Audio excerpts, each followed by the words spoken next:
So we have all been confused about the existence of the OnePlus 8T Pro. We have sources claiming things on both sides. Some say it's coming, others say it's not coming. I think it's probably not coming, but one thing which is confirmed is that the regular OnePlus 8T is indeed coming and currently it's in development.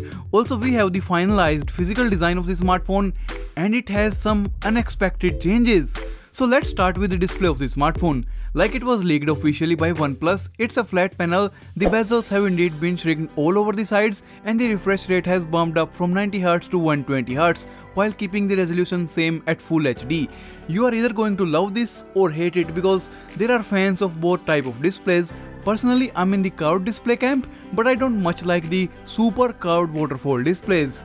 Now coming to something which I can bet most of you probably won't like that much, and this is the back design of the smartphone. Yes, this is how the OnePlus 8T will look like. Not really a sexy design to be honest, just a boring rectangle on the top left corner. This obviously looks like a Samsung phone and not even a Samsung flagship. This particular phone looks like Samsung mid-range phones, and if you have a cover on this phone, no one will ever know if it's a OnePlus. Everyone will be like, is that the A series or the new M series? And I don't like that at all. I didn't like this even on the Galaxy S20 series. That phone had a criminally dull design and now OnePlus has done the same crime. Note 20 Ultra somehow makes this big rectangle looks good because of the rings and the way they owns the camera bump, just like it's a domino stuck on the back, so it looks apart. But other than that, all of them looks like the same Samsung mid-range phones. Even the S series are almost identical from the back and OnePlus will be just mixed up in the bag. On the Samsung side, I can understand that because they had the huge 108 megapixel camera and the periscope zoom lens, so they needed some space, and on the mid-range phones, they wanted to unify the look of the lineup as it used to be in the past. Single camera in the middle, flash on the side and the home button on the front side. But for OnePlus, it doesn't make much sense because for first, it has the almost same exact camera setup as the one found on the OnePlus 8. So if they found space on that phone to put the camera in a elegant design, why couldn't they have done the same over here?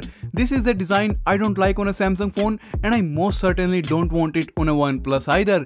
In 1 year, we have gone from all the phones looking differently to all the phones looking the same.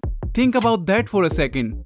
Also, I know people will say that Samsung wasn't the one who introduced the big rectangular camera bump, but they made it popular by putting it on all the phones. Nowadays, it's a Samsung look. Like Notch wasn't introduced by Apple, but it became an iPhone staple. And this OnePlus camera looks more like a Samsung camera than an Apple or Google camera.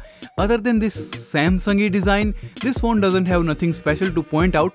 Power button, alert slider, volume rockers, Type-C port, speaker grill, SIM tray, OnePlus logo and the corner hole punch. Nothing else really special. Let me know guys your thoughts about this back design panel.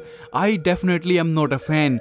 Make sure to subscribe to the channel for more videos on the OnePlus 8T. Hit the like button if you enjoyed. Give me a follow on Twitter, and guys, thanks for watching.